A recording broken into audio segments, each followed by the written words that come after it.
오늘 은혜 받을 하나님의 말씀은 시편 1편입니다. 시편 1편이요.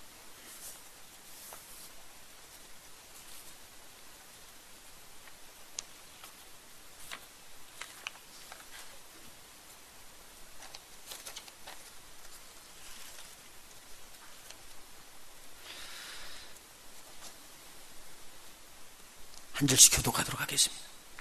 복 있는 사람은 악인의 꾀를 좇지 아니하며 죄인의 길에 서지 아니하며 오만한 자의 자리에 앉지 아니하고 오직 여호와의 율법을 즐거워하여 그 율법을 주야로 묵상하는 자로다. 저는 시냇가에 심은 나무가 시절을 쫓아 과실을 맺으며 그 잎사귀가 마르지 아니함 같으니 그 행사가 다 형통하리로다. 악인은 그렇지 않으며 오직 바람에 나는 겨와 같도다. 그러므로 악인이 심판을 견디지 못하며 죄인이 의인의 회중에 들지 못하리로다. 대저 의인의 길은 여호와께서 인정하시나 악인의 길은 망하리로다. 아멘. 우리 옆에 분들에게 하나님의 복이 있는 사람들 되시기를 바랍니다. 그렇게 축복해 주십시다.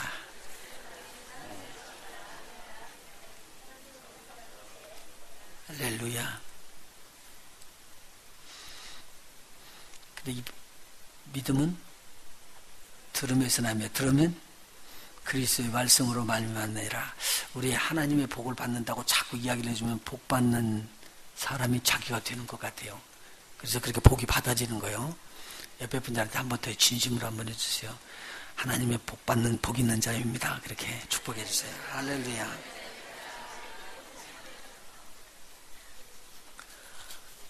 지난주일에 하나님의 말씀 성경은 하나님의 감동으로 쓰여진 것이라고 우리 말씀을 찾아서 서로 상고하고 연구해 봤습니다. 이 하나님의 말씀은 하나님께서 지으신 감동으로 지어진 것이기 때문에 만일 우리가 그 안에서 그리스도 예수 안에서 믿음을 지키게 되면 우리는 구원에 이르는 지혜를 얻게 된다고 배웠습니다. 그리고 하나님의 사람으로 하나님께서 온전케 하시기 위해서 우리에게 이 성경으로 교훈하시고 책망하시고 바르게 하시고 의로 교육 트레이닝 시켜서 하나님의 온전하신 자가 되도록 또 온전한 선을 이루는 일을 하도록 그렇게 하신다고 배웠습니다. 그런데 오늘은 복 있는 사람은 이 하나님의 말씀을 즐거워하고 주야로 묵상하는 자다 라는 오늘 하나님의 말씀을 붙잡고 복 있는 사람이라는 제목으로 은혜의 말씀을 나누려고 합니다. 복 있는 사람은 첫째 나타나는 게 뭐냐? 하나님 말씀을 즐거워합니다. 그리고 그 즐거워하는 하나님의 말씀을 주야로 묵상한다라고 말합니다. 묵상이라는 단어를 쉽게 표현하면요, 자기만 알아들을 수 있도록 귀에다 대고 속살거리고 계속적으로 이야기해서 기억한다라는 뜻으로 이해를 합니다. 그런데 다른 것으로 또 표현하면은 소, 양, 염소 같은 것들은 음식을 먹을 때 혀로 풀을 갖다가 휘 감아서 뜯어서 집어넣습니다. 그냥 뭐 가리지 않고 풀이라는 풀은 다 뜯어서 집어넣고 안에다 쟁여놓습니다. 이 우리가 얼마나 크든지 그 안에 들어가 있었던 것들이 들어가자마자 바로 소화되는 게 아니에요. 다른 사람과 같이 이렇게 개나 이런 다른 짐승들은 이빨이 우아래로 나 있어서 이렇게 뜯고 째고 그렇게 해서 넘기는데 소는 그렇게 못하고 혀로 이렇게 풀을 뜯어서 집어넣거든요. 그러면 그 풀이 안으로 통째로 들어가 있다고요. 그러니까 주인이 일하자고 그래서 일을 한참 하고 있다가 쉬는 시간이 딱 되면 이 소는 그때부터 자기 위 안에 들어있는 풀, 지금까지 저장했던 풀을 툭 튀어서 입으로 내보냅니다. 그래서 이유가 있다는 거예요. 툭 집어 던지면은 입에 탁 올라옵니다. 그러면은 이빨이 우아래로 다 있는 게 아니라 이렇게 돌같이 이렇게 돼 있다는 말이에요.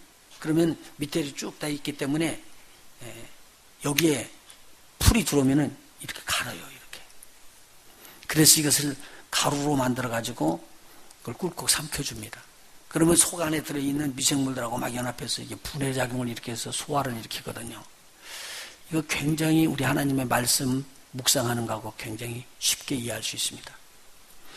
막 바빠서 지나갈 때 우리가 혹시 말씀을 못 들지 몰라도 무슨 일이 탁 서서 쉴 시간만 생기면은 우리가 그 하나님의 말씀을 묵상하는 마음으로 툭 튀어올려가지고 그 말씀을 자꾸 갑니다. 하나님, 그 말씀이 나한테는 어떻게 적용하면 좋지요? 어떻게 하면 좋지요? 그리고 어떻게 하면 좋을까요? 이렇게 말을 하면서 갈아서 그리고 꿀꺽 삼키는 거예요.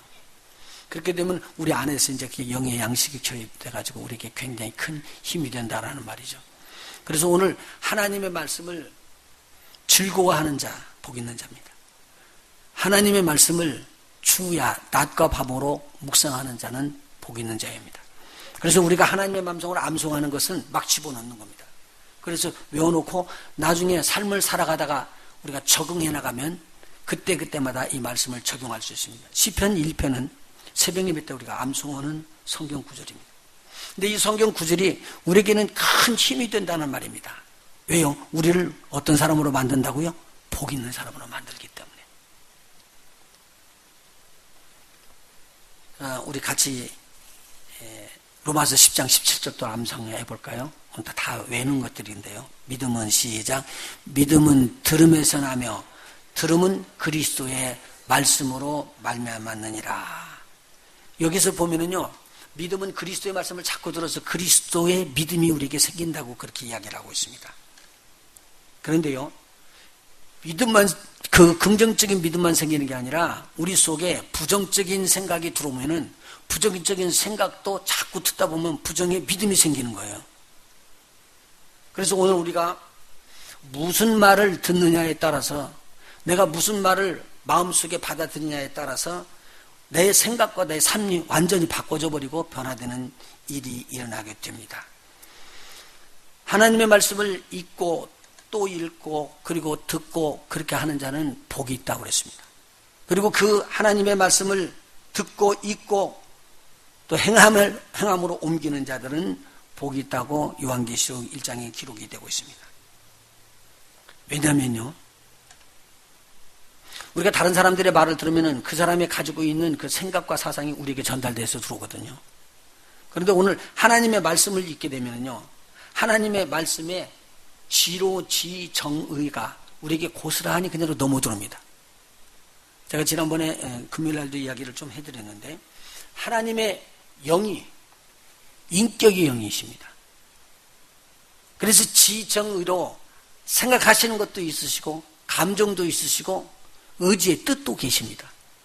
그 지정의의 하나님의 생각과 감정과 의지가 우리의 살아있는 영에게, 하나님의 사람들에게, 살아있는 영에게 그렇게 영에게 부어지게 되면 우리의 영도 하나님의 영으로 이미지를 닮아서 지어졌기 때문에 지정의로 되어 있습니다.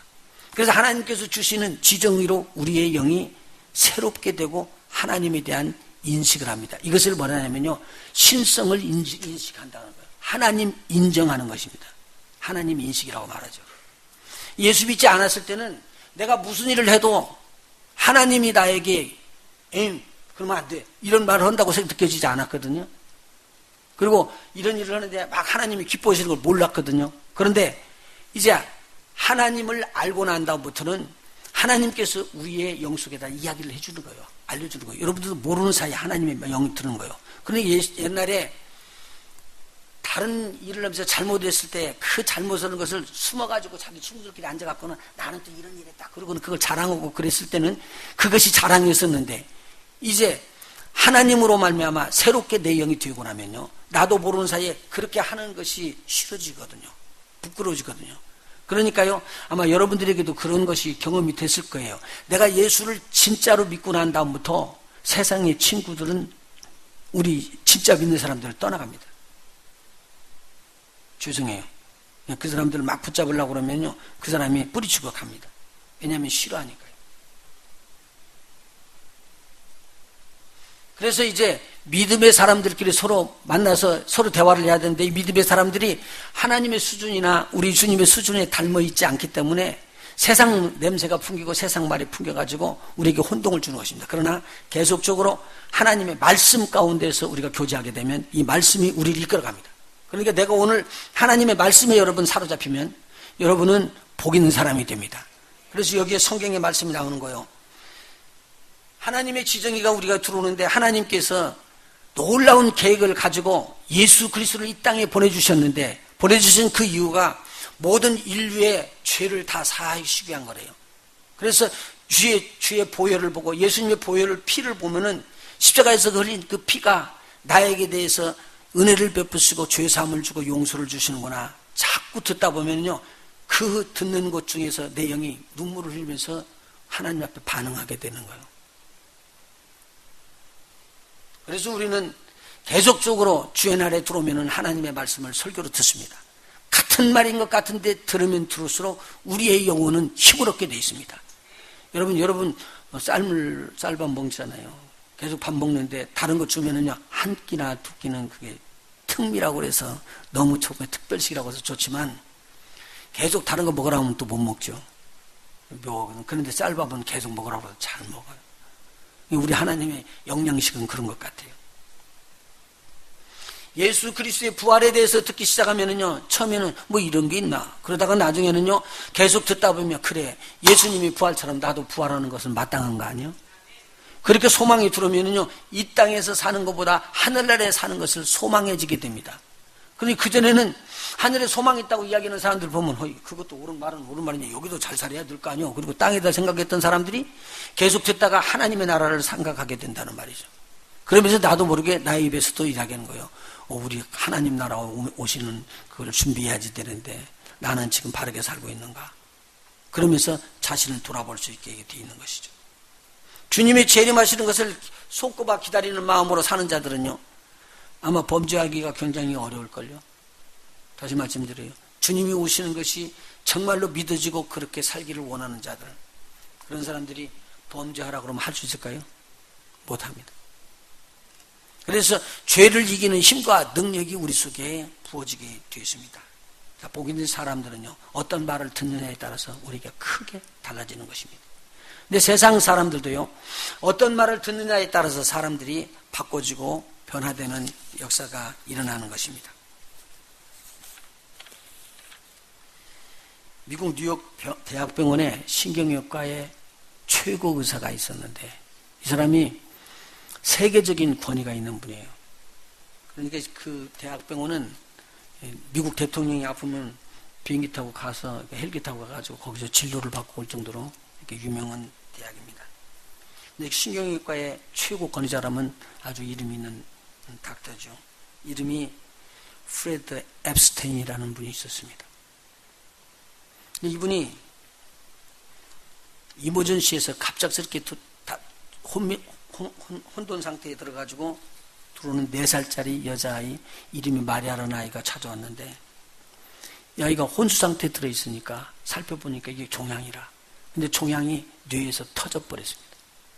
그래가지고 혼미 상태로 들어가서 이건 불가능한 일인데 정성스럽게 수술을 해가지고 다 암세포를 제거하고 오랜 혼수 상태를 지나가지고 얘가 깨어났습니다. 그렇게 눈만 뻥끗하게 뚫어놓고 코 내놓고 입만 내놓고는 전부 다 붕대로 감아서 머리를 이렇게 안정시키고 있는데, 눈을 딱 떠서 이제 자기가 사는 걸 알아는 거예요. 이게 4살 먹은 아이입니다. 근데 그 4살 먹은 아이에게 무슨 그런 의지가 있겠어요. 그런데 그 아이의 눈이 빛나기를 시작하는 거예요. 자기가 죽은 줄 알았는데 살았다는 거예요. 그리고는 자기를 치료했던 그 담당 의사가 와가지고는 이제 하루에 한 번씩 이렇게 진료를 하지 않습니까? 회진을 하는데, 회진에서 들어오면은 이 아이가 그 의사한테 이렇게 이야기를 하는 것입니다. 선생님, 내가 5살이 되면요, 내가 그때는요, 줄넘기를 배울 거예요. 그리고 그때 나는 뒤로 넘기도 할 것입니다. 이제 그렇게 이야기를 합니다. 이 의사가 지금 볼 때 얘가 몇 살에 들어왔다고요? 4살에 들어왔어요. 지금 죽는 거 본인도 알고 다른 의사들도 알아요. 그런데 이 아이는 그래요. 자기는 5살이 되면 뭐 하겠다고요? 줄넘기를 하고 뒤로 넘기는 줄넘기도 하겠대요. 그 다음날 또 회진으로 그 닥터가 들어왔습니다. 그런데 이 아이가 하는 말이 뭐냐면요, 선생님, 내가 5살이 되면요, 자전거 타는 것을 배울 거예요. 그러는 거예요. 그리고 그 다음날 들어오는데 그 아이가 초롱초롱한 눈으로 다시 닥터한테 이야기해요. 선생님, 내가 5살이 되면요, 우리 오빠처럼요, 만화도 읽을 거예요. 그 아이는 지금 생에 대한 하나님께서 주시는 새로운 일이 있어요. 그 절대 개인적으로 할 수 있는 일이 아닙니다. 우리의 영혼에 대한 문제는. 그런데 그 아이가 25해가 지난 다음에도 살아서 건강한 아주 아름다운 여인이 되어서 일하고 지금 살고 있다라는 내용입니다. 이건 어떻게 그렇게 됐을까? 이 글을 쓴 이 프레드 앱스테인이라는 이 닥터가 자기가 불의의 사고를 당해가지고 최고의 권위가 올라갔었을 텐데 그냥 부서져 버린 거예요.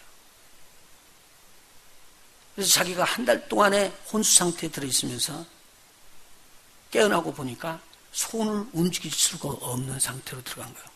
그러니 다른 사람들이 밥 먹는 것부터 떠넘겨주기 시작했습니다. 이렇게. 손이 움직일 수가 없으니까 너무나 힘이 들어서. 근데 그때 이 닥터의 마음속에 그때 마리아가 4살 먹은 마리아가 5살이 되면요 그 생각이 난 거예요. 그래서 자기의 영혼이 치료받아졌어요. 그리고는 나도 할 수 있어, 시작해야지. 그리고는 그 숟가락을 뜨기를 시작했는데 안 되니까 막 흘리면서 그래서 먹여주고, 그래서 이 사람이 이 극복을 하면서 뭐라냐면 나에게 미국의 영웅은 마리아 같은 어린아이다. 그렇게 글에서 쓰는 걸 봅니다. 자, 오늘 여기서 하나님께서 주시는 소망을 붙잡고 끝까지 우리가 그 소망 안에서 믿음으로 행진해 나가면 우리를 괴롭게 하는 모든 것들, 우리의 부정적인 모든 것들이 다 물러갑니다. 저와 여러분은 하나님의 나라의 사람들입니다. 그래서 하나님의 나라의 사람들은 하나님의 나라의 꿈을 꾸고 하나님의 나라의 소망을 두고 하나님의 나라의 말을 하는 자들입니다. 그게 선포되면 우리 속에 들어있는 흑암의 세력이 떠나가고 악한 것들이 떠나가게 되십니다. 여러분 속에만 있는 것이 아니라 제 속에도 있고 우리 모두에게도 다 이것이 있습니다. 그런데 오늘 우리가 이것을 하나님의 능력으로 극복할 수만 있게 된다면 오늘 우리는 복된 자가 됩니다.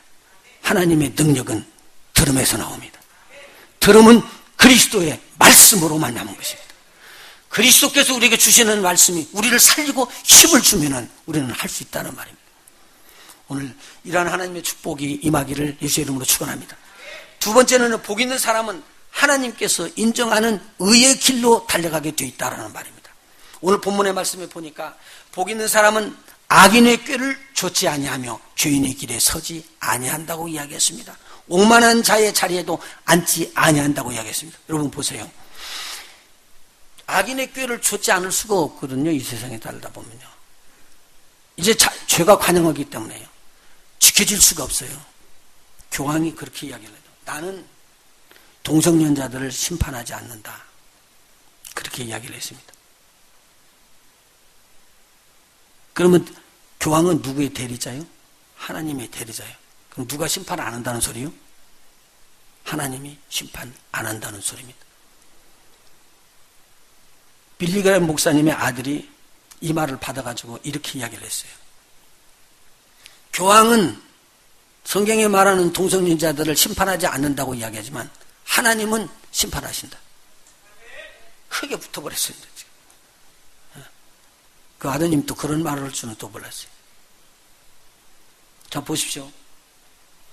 성경은 진리를 이야기를 합니다. 그런데 우리가 지금 생각하는 건 우리의 생각들을 가지고 있습니다. 오늘 진리 안에 거하면 진리는 하나님의 나라를 선포하게 되어 있습니다. 저와 여러분이 하나님의 나라에 들어있기를 원합니다. 그리고 하나님의 나라를 선포하는 믿음의 사람들이 되기를 원합니다. 악인의 꾀가 얼마나 많은지 모릅니다. 이스라엘 백성은 창세기, 출애굽기, 레위기, 민수기, 신명기 5경을 암송하면서 다 암송해야지만 성인식에 들어갑니다. 그러니까 그 사람들은 하나님의 말씀에 아주 익히 머릿속에 확 박혀서 그렇게 사는 사람인데 왜 그 하나님의 말씀을 듣고 우리가 하나님의 뜻대로 살 수 있느냐면 자기네들이 암송하고 그 이야기를 계속적으로 주야로 즐거워하고 묵상하게 되면 그리고 행하게 되면 악으로 떨어질 수 있는 길이 없다는 말입니다. 왜냐하면 악의 길이 얼마나 큰 형벌을 받고 선한 길이 하나님께서 얼마나 기뻐하시는가를 알기 때문에 그렇게 되는 거죠. 그래서 여기 보면요, 복 있는 사람은 무슨 꾀를 쫓지 않고요, 악인의 꾀를 쫓지 않는다고 그랬습니다. 죄인의 길에 서지 않는다고 그랬습니다. 그리고 오만한 자리에 앉지 않습니다. 그런데요, 태초의 사람 아담으로부터 중간중간에 나오는 모든 사람들이 다 이렇게 하나님의 말씀에서 떨어지게 됩니다. 그래서 저들이 어려운 고난을 당하게 된 것이죠. 아담은 뱀의 꾀물 받고요, 하나님의 말씀에 정면으로 불순종합니다. 그래서 전 인류가 망하는 길에 앞에 서 있었습니다. 그의 자손들이 다 죽었다, 영적으로 죽는 그러한 엄청난 저주를 끌어오게 되어버렸습니다. 가인은요, 악한 자에게 속해가지고 자기 동생 아벨을 쳐서 죽였습니다. 악한 자에게 속했다라고 말하고 있습니다. 노아의 아들 중에서 함은 아버지가 술에 취해서 벌거벗고 자는 걸 보고 그 허물을 들춰내버렸습니다. 그랬더니 그의 자손 아들이었던 가나안 족속이 하나님 앞에 저주를 받게 되어버렸습니다. 그런데 아버지의 허물을 갖다 뒤로 들어가서 덮고 나왔던 셈과 야벳은 하나님의 축복받은 일들로 복의 근원들이 되어버립니다. 이것이 성경에 이미 기록되어 있었던 내용들입니다. 여러분들이 잘 아는 대로 요셉은 악하고 더러운 일들, 추한 일들을 다 당했지만 그때마다 하나님을 바라보고 꾸준히 참고 인내하면서 하나님의 의를 지켜나갑니다. 악에게 속하지 않았습니다. 악의 꾀임에 빠지지도 않았습니다. 설령 그런 유혹이 들어올 때 뿌리치고 가지를 않았습니다. 이게 바로 복 있는 자입니다. 그래서 그를 통해서 이스라엘 전 백성들이 구원함을 얻는 길이 열리게 되었습니다. 복 있는 사람은 무슨 꾀를 쫓지 않고요, 악인의 꾀를 쫓지 않는다고 그랬습니다. 죄인의 길에 서지를 않았습니다. 바로 왕은요, 하나님을 거역하고 하나님 앞에 대적하고 완악한 마음을 품었습니다. 자기 나름대로 오만한 자의 자리에 앉아서 자기 스스로가 세계를 다스리는 왕이라고 그랬습니다. 그런데 하나님은 진노했습니다. 그리고 이 진노를 받았던 바로의 나라는 산산조각이 되어버렸습니다.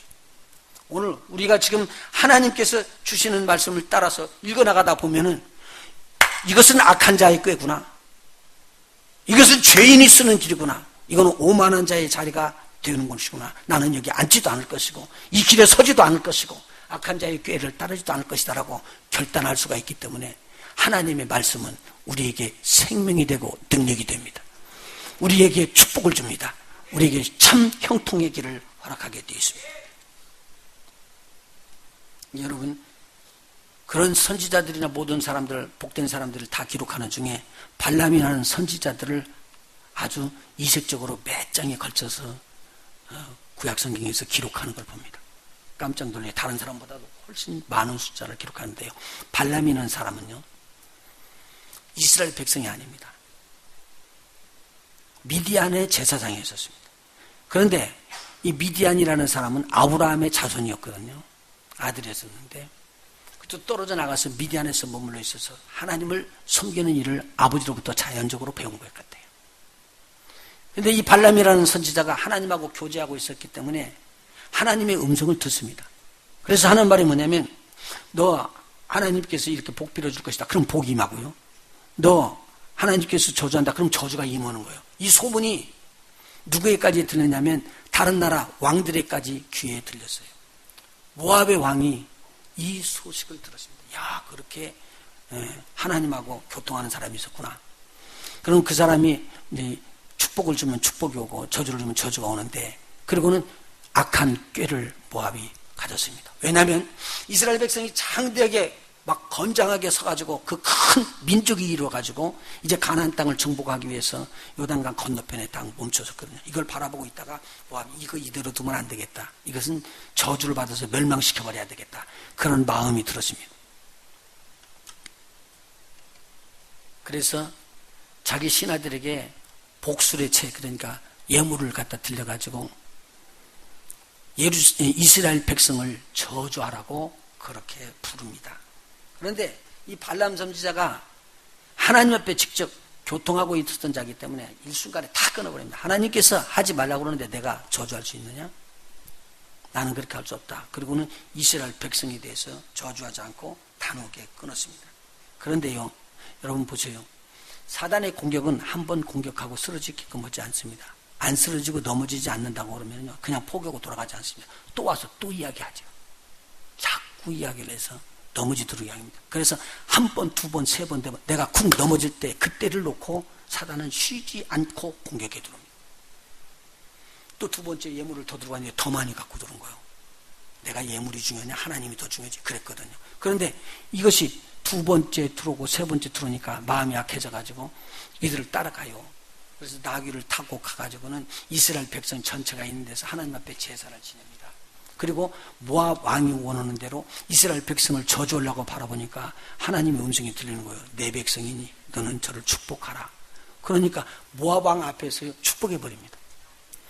그렇게 세 번이나 하면은 하나님께서 발람에게도 함께 해주셨고 이스라엘에게도 함께 했고 모압 사람들도 겁을 먹고는 안 해야지 되는데 봐요.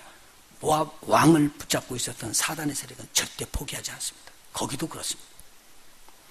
여러분들도 하나님의 말씀을 붙잡고 포기하지 않으시길 예수님으로 축원합니다. 이게 영의 싸움입니다. 그런데 이 모압에 있는 사람이 계속적으로 발람 선지자에게 이야기합니다. 어떻게든지 내가 재물을 주고 너희가 하지 않은 대로 내가 다 할 테니까 이스라엘 백성을 저주할 일만, 저주받게 할 일만 우리에게 알려라.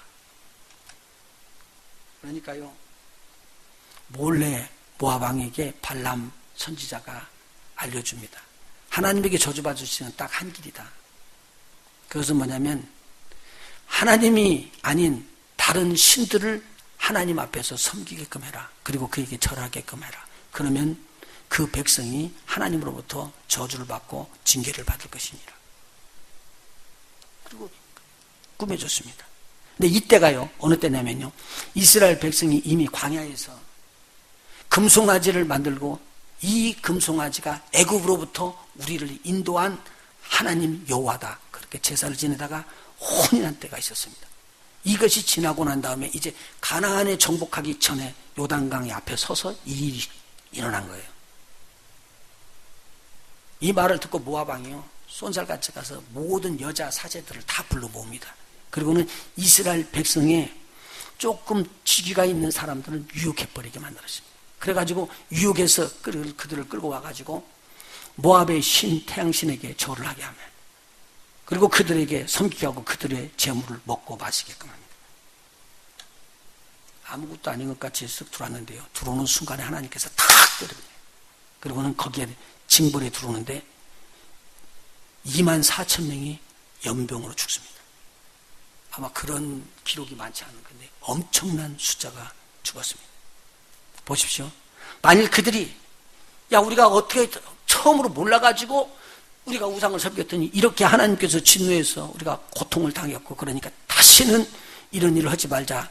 그것을 귀에 들려 암송을 하고 묵상하면서 그렇게 나는 안 하기로 작정을 했다면 그런 일들을 안 했을걸요.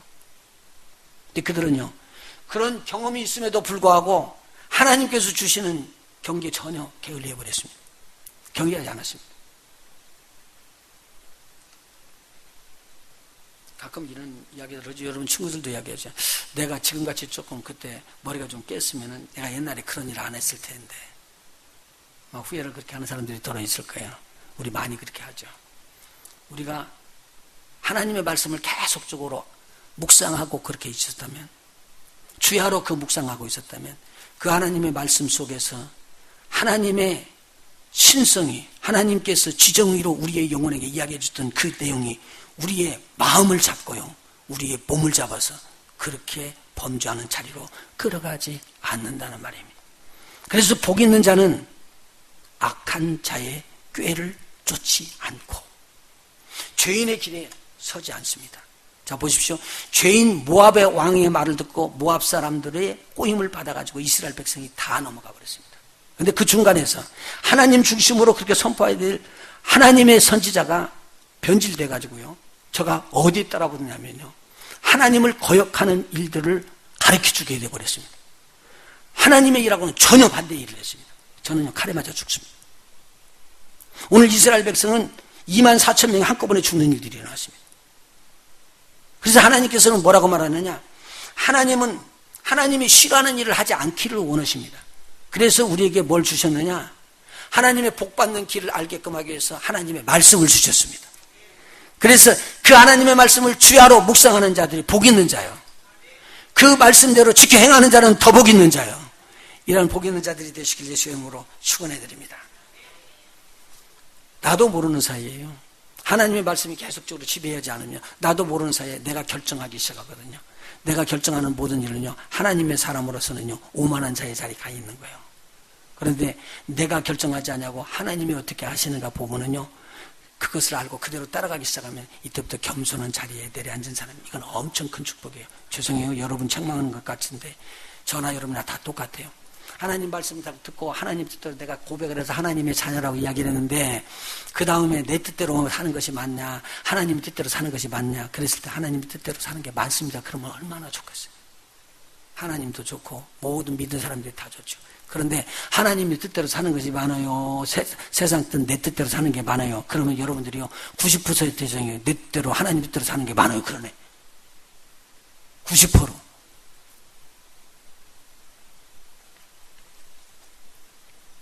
세 번째, 우리 한번 하나님 말씀 따라서 해봅시다. 복 있는 사람은 하나님의 말씀대로 형통해진다.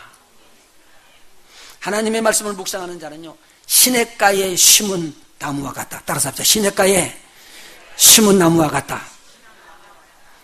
그런데 이 시냇가에 심은 나무가 시절을 쫓아서 과실을 맺고 그 잎사귀가 푸르청청해갖고 마르지 아니한 것 같이 그 행사가 다 형통하리라고 기록되어 있습니다.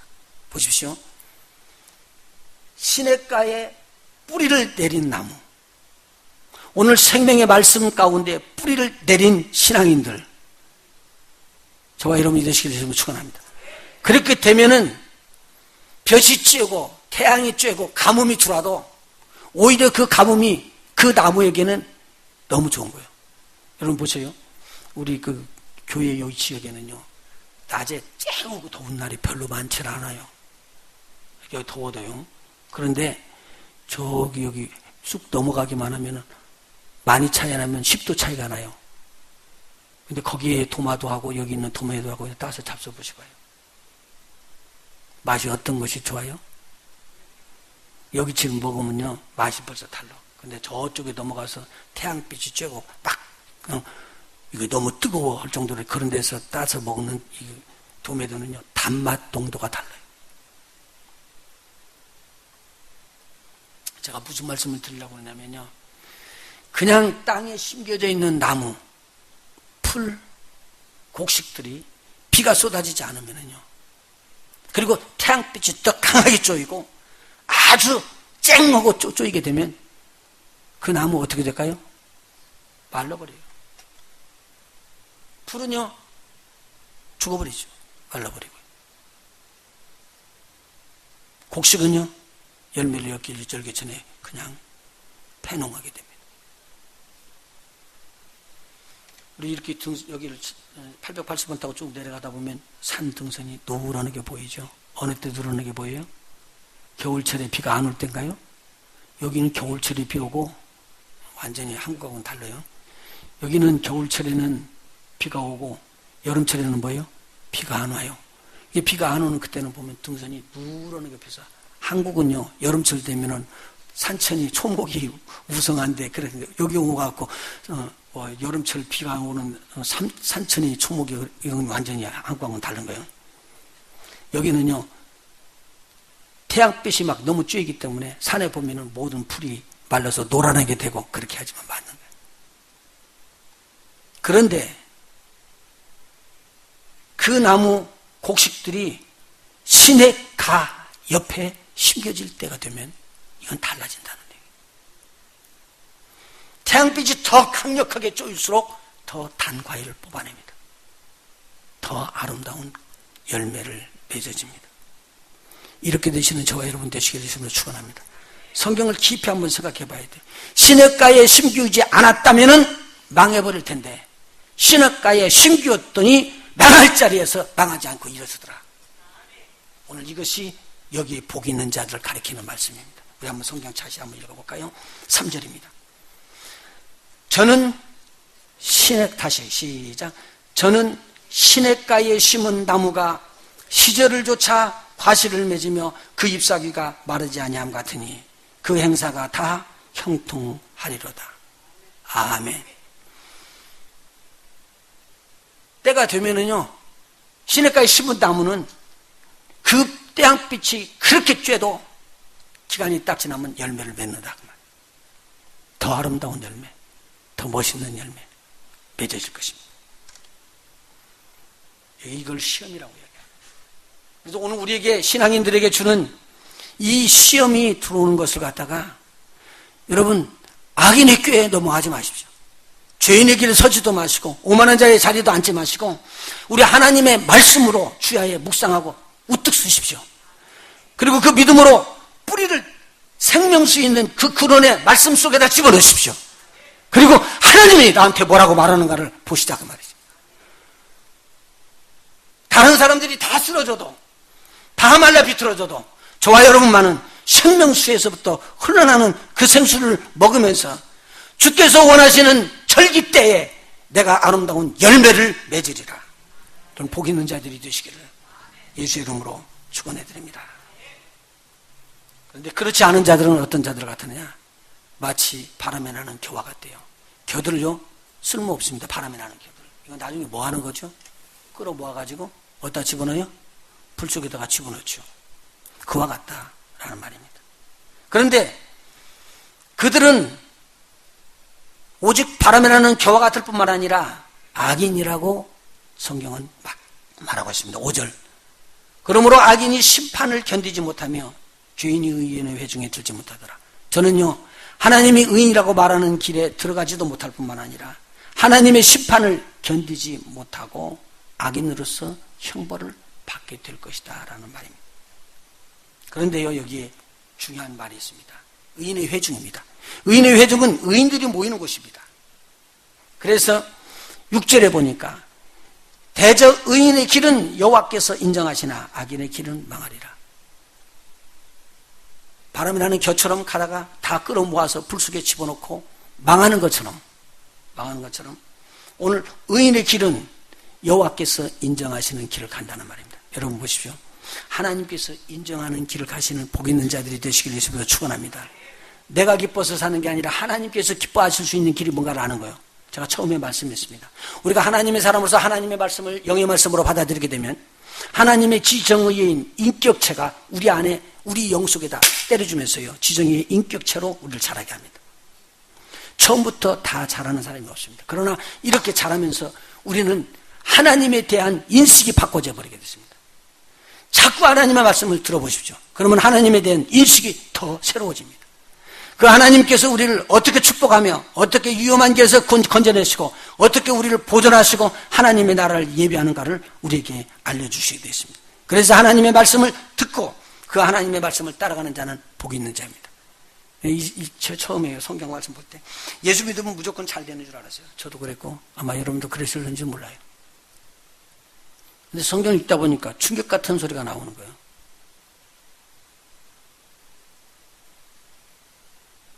하나님이 사랑했던 자, 주의 일을 잘했던 사도들이 목이 끊겨서 죽고요. 돌에 맞아 죽고요. 이상한 일들이 일어났습니다. 이거 뭐야? 이게 뭐야? 또 오늘 우리에게 주시는 하나님의 말씀을 받으면 받는 대로 내 모든 삶 전체가 다 형통해져서 다 그게 축복인 줄 알잖아요. 그래서 제가 하나님의 말씀을 묵상하고 살펴보니까요. 하나님은 한 사람을 훈련시켜서 하나님 인식하는데 그렇게 삶을 걸은 사람들이 될 수 있도록 우리를 끌어가고 있더라고요. 다른 사람들은요, 어떤 면으로 보면 잘못되어 있는 사람들이나 부족한 사람들을 다 봐도 그 사람을 중심으로 이 사람이 잘 되기를 원하는 거예요. 여러분 한 사람 한 사람에 대한 하나님의 생각은요, 다른 사람이 어떻게 움직이든지 그건 관계치 않고 여러분 자체가 하나님이 보시기에 어떻게 움직이느냐 그걸 보는 거예요. 그래서 무서운 거예요. 봐요. 이스라엘 백성을 데리고 나올 때 이스라엘 백성을 대적하고 들었던 아말렉 군대를요, 하나님께서요 모조리 깡그리 죽이라고 합니다. 아니 어떻게 그럴 수가 있어요, 하나님. 하나님은 이스라엘 백성에게 초점을 맞추고 있기 때문에요. 다른 데도 초점을 맞추고 내 백성이 나를 아는 것을 원하는 거예요. 저와 여러분이 어려움과 고난을 통과하는 것은요, 하나님 알기를 원하고요. 하나님께서 이때가 열매 맺을 때다 할 때 열매를 낼 수 있도록 여러분들을 끌어가기를 원하고 있는 거예요. 아는 사람이 없거든요. 그런데 오늘 하나님께서 주시는 형통은요, 세상이 주는 형통과 그래서 다른 것입니다. 하나님이 주시는 형통의 길을 가기를 원합니다. 여러분이 이 땅에서 어떤 일, 어떤 환경에 들어갈지라도 딱 일어섰더니 보니까 하나님이 여러분과 함께하고 있어요. 하나님께서 이야기하기를 너는 의의 길로 온다고, 착하고 충성된 종이라고 그렇게 부를 수 있는 자들. 누가 뭐라고 그래도 다 흔들려서 쓰러지고 넘어지고 말라 비틀어지지만 뿌리를 시냇가에다 뻗고 하나님의 말씀을 받아들이면서 굳건히 서가지고 이게 하나님께서 원하시는 기다라고 그렇게 설 수 있는 자, 우리 주님은 오늘 또 복 있는 자라고 이야기합니다. 형통의 길을 가는 자라고 이야기합니다. 누가 뭐라고 하는 환경 때문에 여러분 흔들리면 안 됩니다. 그래서 나에게 주는 악한 자가 주는 생각에 붙잡히지 마십시오. 여러분들은 소망이 있습니다. 제가 앞에 서두에서 이야기했죠. 마리아라는 애는요, 4살까지밖에 못 삽니다.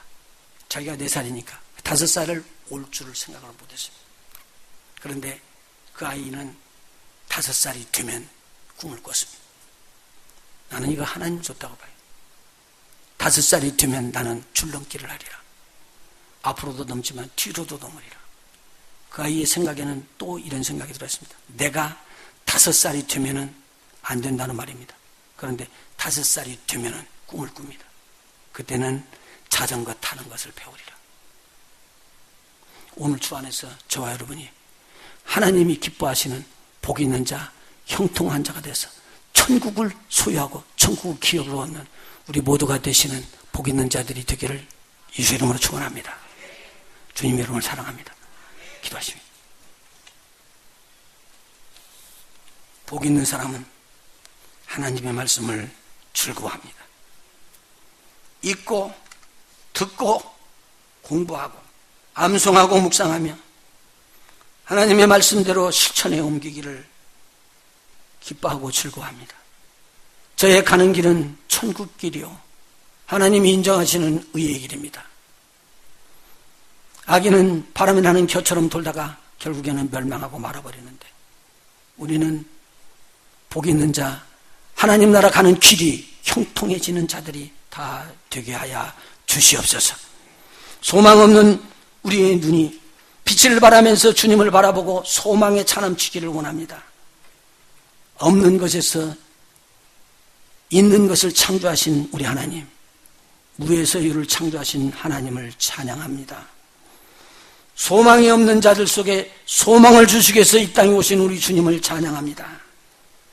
문둥병자도 안진뱅이도 일어날 수 없는 자도 귀먹은 자도 소경도 주님은 일으키시고 눈을 뜨게 했습니다. 귀도 열리겠습니다. 하나님 우리 소망을 잃지 않고 주야로 하나님의 말씀에 묵상하면서 주님의 복 있는 자들이 되게 하시옵소서.